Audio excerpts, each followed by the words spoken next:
बिस्मिल्लाहिर्रहमानिर्रहीम। अस्सलाम वालेकुम। कैसे हैं आप सब? Welcome to my YouTube channel. तो आज की मेरी नेक्स्ट वीडियो काफ़ी लेट हो चुकी है बिकॉज़ मेरा काफ़ी टफ शेड्यूल था जिसकी वजह से मैं बहुत बिजी थी। मैं अब नई वीडियो अपलोड नहीं कर सकी, लेकिन इंशाल्लाह ताला अब मैं नेक्स्ट अपनी जल्द ही वीडियो अपलोड कर दूंगी। चलिए आज का हम अपना लेक्चर स्टार्ट करते हैं। आज का जो हमारा लेक्चर है बहुत ही इंटरेस्टेड भी है और बहुत ही आप लोग के लिए जो है इसमें आप बहुत हेल्पफुल है आप लोगों के लिए एज अ फ्रीलांसर। तो इसमें मैं आपको बताऊंगी how to become a successful freelancer, और एक सक्सेसफुल फ्रीलांसर बनने के लिए कौन सी इसकी कीज हैं जो कि आपको सक्सेस कर सकती हैं। ठीक है, इसकी जो की टू सक्सेस है आज हम उनको डिस्कस करेंगे। तो सबसे पहले क्या है, सबसे पहले इसकी जो है कि आपका सेट योर गोल्स। आपका एक माइंड सेटअप होना चाहिए। आपको पता होना चाहिए कि आप क्या करना एज अ फ्रीलांसर। आपने कहाँ से स्टार्ट लेना है, किस स्किल के साथ जाना है आपने, ईच एंड एवरीथिंग। क्योंकि जब तक आप खुद नहीं क्लियर होंगे कि आप क्या करना चाहते हैं, जब तक आपका अपना गोल नहीं क्लियर होगा, आपका अपना पर्पस क्लियर नहीं होगा, आपको पता ही नहीं कि आप करना चाह रहे हैं, तो आप कभी भी कोई काम नहीं कर सकते। सबसे पहले आपका माइंड सेटअप होना बहुत जरूरी है कि आप क्या करना चाहते हैं। ठीक है, इसके और ये जो एज अ फ्रीलांसर है आप इसको एज अ जॉब के साथ साथ भी आप इसको कर सकते हैं। एक इसके जो आपके पास एक्स्ट्रा टाइम है उसमें आप इसको टाइम दे सकते हैं। इसमें आप अपना भी प्रोडक्ट सेल कर सकते हैं। अगर अपना नहीं करना चाहते तो आप अपने किसी क्लाइंट का भी काम कर सकते हैं। लेकिन जब तक आप अपने गोल को सेट नहीं करेंगे आप कुछ भी नहीं कर सकते। सबसे पहले आपको एज अ फ्रीलांसर सक्सेसफुल होने के लिए अपना गोल सेट करना पड़ता है।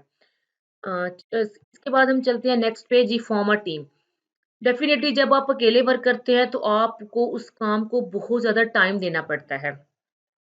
आपका जो फ्रेंड्स का सर्कल है या फैमिली, उनको आप बहुत कम टाइम दे सकते हैं, क्योंकि जब आपने अकेले ने काम को डेफिनेटली आपने सब कुछ खुद करना है, सब कुछ खुद देखना है। अगर आपको कोई इवेंट है, कोई फंक्शन है या कुछ भी है तो आप उसको भी मिस कर देते हैं, क्योंकि आपने अपने काम को करना है। आपने जिस भी अगर आपका अपना काम है या आपने किसी से कमिटमेंट की हुई है तो डेफिनेटली आपने उसको टाइम पे पूरी करके देनी होती है। लेकिन जब आप एक टीम वर्क में काम करते हैं तो इसके आपके बहुत से बेनिफिट्स हैं। सबसे फर्स्ट ऑफ ऑल ये कि अगर आप कहीं बिज़ी हैं, तो आपको टेंशन नहीं है, क्योंकि आपको पता है कि अगर आप नहीं काम को देख रहे, तो जो आपके बाकी टीम मेंबर्स हैं, वो आपके काम को देख रहे हैं। तो इस तरह आप जो काम है, आपका बर्डन भी कम हो जाता है, आपका टाइम भी जो है वो काफ़ी बच जाता है, और इससे क्या होता है कि आप ढेर सारे प्रोजेक्ट्स भी ले सकते हैं। क्योंकि अगर आप अकेले काम करते हैं, तो डेफ़िनिटली आप 1 से 2 प्रोजेक्ट लेंगे, तो आप थर्ड प्रोजेक्ट नहीं ले सकते। लेकिन जब आप एक टीम की सूरत में काम करते हैं, तो आप जितने चाहें आप जो है ना प्रोजेक्ट्स ले सकते हैं, और आप अपनी इनकम जो है ना इंक्रीज कर सकते हैं। तो इसलिए हमें आप मैं आपको सजेस्ट करूंगी कि आपको एज अ सक्सेसफुल फ्रीलांसर बनने के लिए आपको एक टीम में काम करना चाहिए। क्योंकि जब आप टीम में काम करते हैं तो आपकी बहुत सी जो मुश्किलात हैं वो हल हो जाती हैं। Create a suitable work space. लेकिन जब आप डेफिनेटली कहीं काम करते हैं तो आपको काम करने का मज़ा तभी आता है जब आप जिस भी प्लेस पे बैठ के काम करें उसका एनवायरनमेंट बहुत अच्छा हो। वहाँ पे आप रिलैक्स फील करें। आप कुछ लोगों को ग्रीनरी बहुत पसंद है तो वो डेफिनेटली उस लॉन में बैठ के काम करना पसंद करते हैं। कुछ लोगों को रूम के अंदर बैठ के काम करना पसंद है। कुछ लोगों को ये होता है कि जी टीवी चल रहा है, साथ-साथ वो काम कर रहे हैं या सॉन्ग लगा के काम कर रहे हैं। तो हर इंसान का डिफरेंट माइंड होता है। हर इंसान जो है अपने माइंड के हिसाब से अपनी प्लेस चूज़ करता है, और एज़ अ फ्रीलांसर जो है आपके लिए सबसे मज़े की बात ये है कि इसके लिए आप किसी भी प्लेस को चूज़ करके अपना काम कर सकते हैं। आप कहाँ काम करना चाहते हैं, किस जगह बैठ के काम करना चाहते हैं, आप ओपन एरिया में बैठ के काम करना चाह रहे हैं, आप रूम में बैठ के काम करना चाह रहे हैं, आप अपनी छत पे बैठ के काम करना चाह रहे हैं, टीवी लाउंज में बैठ के काम करना चाह रहे हैं। मीन्स कि किसी भी किस्म के एनवायरनमेंट में आप बैठ के काम कर सकते हैं। ये डिपेंड करता है आप पे कि आपको कैसा एनवायरनमेंट चाहिए। तो उसके अकॉर्डिंग जो है आप लोग अपनी कर सकते। कुछ कुछ लोगों को मतलब बहुत ज़्यादा लाइट में काम करने की आदत होती है, कुछ लोगों को थोड़ा डार्क में, मीन्स कि वो बहुत ज़्यादा लाइट में काम करना पसंद नहीं करते। तो ये आप पे डिपेंड करता है कि आप कौन-सी जो वर्क स्पेस है उसको चूज़ करना चाह रहे हैं। तो फ्रीलांसिंग की सबसे मज़े की बात ये होती है कि इसके लिए आपको कोई स्पेसिफिक आपका रूम नहीं है, कोई चेयर नहीं है, कोई डेस्क नहीं है कि आपने हर हाल में बैठ के यहीं काम करना है, नो। आप लेट के काम कर सकते हैं, बैठ के काम कर सकते हैं, जिस तरह आप ईज़ी हैं उस तरह बैठ के आप ईज़िली काम कर सकते हैं। Define your ideal clients. अच्छा जी, जितने भी प्रोफेशनल्स हैं, बेशक उनमें कोई लॉयर्स हैं, डॉक्टर्स हैं, इंजीनियर्स हैं, फैशन डिज़ाइनर्स हैं, जो भी कुछ भी हैं, इसमें आप मीन्स कि आपके पास जो भी स्किल है, किसी भी किस्म के आप क्लाइंट्स को डिफाइन कर सकते हैं। मीन्स अगर आप चाहते हैं कि आप ऐसा क्लाइंट चाहते हैं जो कि लॉयर हो, या आप ये चाहते हैं जी कि आपका जो क्लाइंट है वो डॉक्टर हो या इंजीनियर हो या फैशन डिजाइनर हो या कोई उसके पास स्पेशल कोई स्किल्स हो, तो आप अपने क्लाइंट को अपनी मर्जी से डिफाइन कर सकते हैं।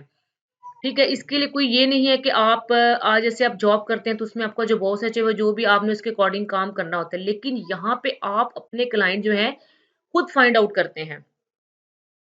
आप आपने अपने जो है ना क्लाइंट्स को खुद सर्च करना होता है, आपने खुद उनको ढूँढना होता है। आप अपने जैसे कुछ लोग होते हैं, वो लोग हर किसी के साथ काम नहीं कर सकते। हर इंसान का माइंड सेटअप डिफरेंट होता है, जिसके साथ आपकी मेंटल मीन्स कि आपकी अंडरस्टैंडिंग होती है, जस्ट आप उनके साथ ही काम कर सकते हैं। तो आपके पास यहाँ पे एक ये बेनिफिट है कि आप उन जो क्लाइंट्स जिनके साथ आपकी अच्छी अंडरस्टैंडिंग हो जाती है, उनके साथ आप काम कर सकते हैं। जिनके साथ आपकी अच्छी अंडरस्टैंडिंग नहीं होती, उनको आप छोड़ सकते हैं, आप उनके साथ आगे नहीं काम करना चाहते, ठीक है, आपने अपने प्रोजेक्ट पूरा किया, नेक्स्ट आप उनको सॉरी कर दें कि आप उनके साथ काम करना नहीं चाहते। ठीक हो गया। कुछ सम टाइम ये होता है, कुछ क्लाइंट्स ऐसे होते हैं जो कि आपको अच्छा पे नहीं कर रहे होते।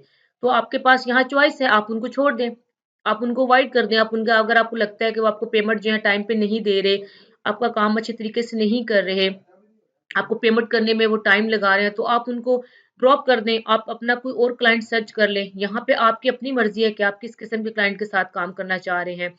कौन-सा क्लाइंट है जिससे आपकी जो है अंडरस्टैंडिंग है, आपका और उसका जो माइंडसेट है वो मिलता है, वो आपकी बात को समझता है, आप भी उसकी बात को समझते हैं। तो आप जो है अपना क्लाइंट जो है ना, वो अपना आइडियल क्लाइंट्स, डेफ़िनिटली हर इंसान को कोई ना कोई आइडियलिज़्म होता है जी कि मुझे ऐसा क्लाइंट मिले जो अच्छा हो, जो मेरे साथ लॉन्ग टाइम चले और हर काम जो है सही करे। तो डेफ़िनेटली यहाँ पे आपको ये अपॉर्च्युनिटी है कि आप यहाँ पे अपनी चॉइस का जो क्लाइंट है वो चूज़ कर सकते हैं। Learn your clients business truly. देखें, जब भी आप किसी भी क्लाइंट का बिज़नेस स्टार्ट करते हैं, तो डेफ़िनेटली सबसे पहले आपको उस बिज़नेस के बारे में ए टू ज़ेड नॉलेज होना बहुत ज़रूरी है। ठीक है, अब इसके लिए देखें कोई भी स्किल, ये नहीं कि जस्ट एक किसी भी, आपके पास जो प्रोजेक्ट है डेफ़िनेटली आप वही प्रोजेक्ट लेंगे जिस पे आपकी स्किल्स हैं, जिसमें आपकी एक्सपर्टीज़ हैं। तो जब आप क्लाइंट का काम लेंगे, सबसे पहले आप उसके जो भी उसके प्रोजेक्ट को अंडरस्टैंड करेंगे। ठीक है, उसमें आप हर चीज़ देखेंगे कि इसकी कहाँ-कहाँ प्रॉब्लम्स हैं, इन प्रॉब्लम्स को मैंने कैसे सॉल्व करना है, इसका क्या सॉल्यूशन मैंने निकालना है। उसके बारे में आपको डेप्थ में जाके तमाम नॉलेज लेना पड़ता है, देन आप अपने क्लाइंट का काम करते हैं। तो सबसे पहले आपको अपने क्लाइंट के बिज़नेस के बारे में ईच एंड एवरीथिंग पता होनी चाहिए। जो भी स्किल आपकी है, ठीक है? उसमें आपको आपकी ग्रिप बहुत अच्छी होनी चाहिए। क्योंकि जब तक आप उसके बिज़नेस को समझेंगे नहीं, उसके काम को नहीं समझेंगे, तो डेफ़िनिटली आप उसको प्रॉफ़िट नहीं दे सकते। जब आप उसको ए टू ज़ेड अंडरस्टैंड कर लेंगे, देन ही आप उसके बिज़नेस को अच्छी तरह ग्रो कर सकते हैं और उसके बिज़नेस को बढ़ा सकते हैं। तो ये चीज़ आपने हमेशा माइंड में रखनी है कि किसी भी क्लाइंट का कोई भी प्रोजेक्ट लेने से पहले आपको उसके मतलब ए टू ज़ेड नॉलेज होना बहुत ज़रूरी है। जी, सेट योर प्राइसेस स्ट्रैटेजिकली। देखिए, अब अपनी जो प्राइस है ना, वो आप खुद सेट करते हैं। जैसे आपके डिफरेंट, अगर आप डिफरेंट सर्विसेज दे रहे हैं, तो आप अपनी सर्विसेज के डिफरेंट प्राइस रख सकते हैं। ठीक है? अब जैसे आप अगर आप एज़ अ आप फ्रीलांसिंग एज़ अ फ्रीलां आप एज़ अ क्या कहते हैं, आप ग्राफ़िक डिज़ाइनर भी हैं, ठीक है? इसके अलावा आप लोगो डिज़ाइन भी करते हैं, आप लोगों को इमेजेस बना के भी देते हैं, आप कार्ड्स भी बनाते हैं, तो आप इसमें डिफरेंट जो है ना, जैसे लोगो डिज़ाइन का डिफरेंट प्राइस रख सकते हैं, इमेजेस का डिफरेंट प्राइस रख सकते हैं, कार्ड्स के डिफरेंट प्राइस रख सकते हैं, लोग बिज़नेस कार्ड बनवाते हैं, डिफरेंट प्राइस रख सकते हैं।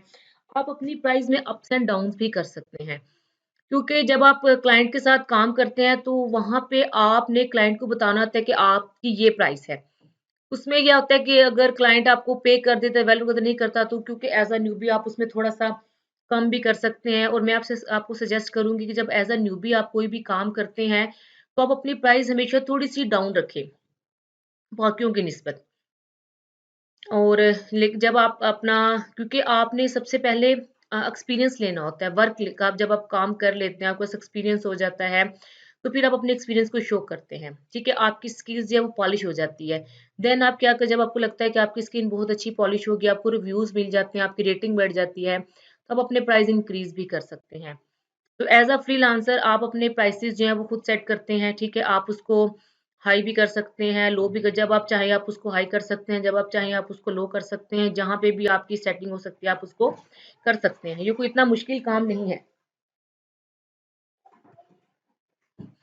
Build relationships and reputation. आपका अपने क्लाइंट के साथ रिलेशन बहुत अच्छा होना चाहिए।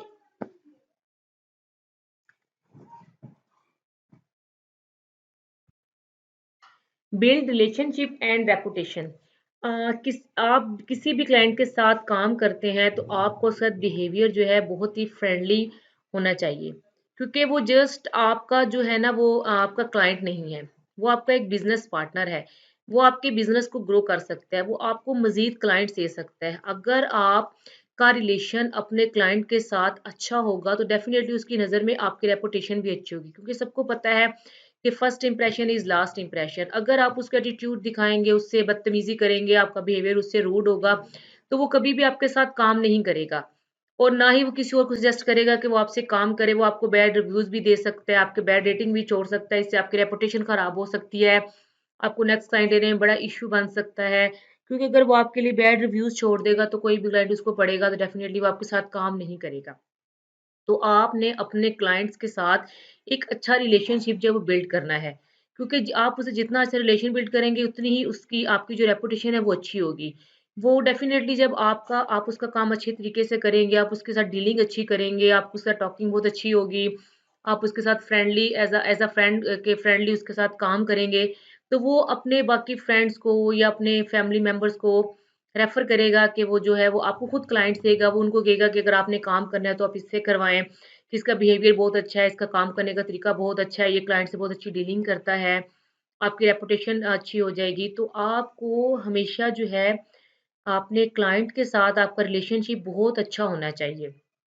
और देखिए जब आप उसका आपका उसका काम अच्छा होगा, आपसे रिलेशनशिप अच्छा होगा, डेफ़िनिटली वो उसके मुताबिक आपको पे भी अच्छी करेगा, ठीक है? जब आप उसका काम बहुत अच्छे तरीके से करेंगे, उसके साथ बात बहुत अच्छी करेंगे, तो वो आपको खुद ब खुद आपके बिहेवियर को देखते हुए आपके साथ बहुत अच्छा चलेगा और आपको पे भी अच्छी ही करेगा।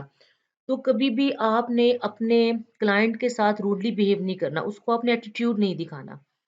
ठीक है, अगर कोई वो बात ऐसी कर भी देता है जो आपको नहीं अच्छी लगती, तो आपने वहाँ पे भी सब्र करना है और आपने उसको फ़ील नहीं करवाना कि आपको बुरा लगा है।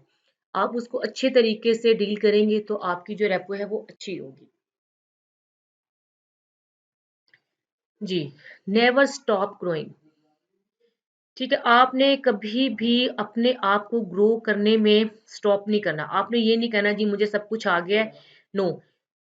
फ्रीलांसिंग एक ऐसी फील्ड है कि इसमें आपकी जो स्किल्स हैं आप उसको जितना पॉलिश करेंगे आपके लिए उतना ही बेटर है।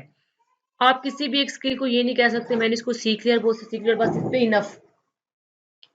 हर स्किल को आपको पॉलिश करना पड़ता है, क्योंकि हाँ कुछ ना कुछ नया आता रहता है, तो डेफिनेटली जो भी न्यू आएगा आपको उसके बारे में पता होना चाहिए। ठीक है। अ, आपके पास आपको बिजनेस ग्रो करने के लिए आपने कभी भी खुद को ग्रो करना स्टॉप नहीं करना।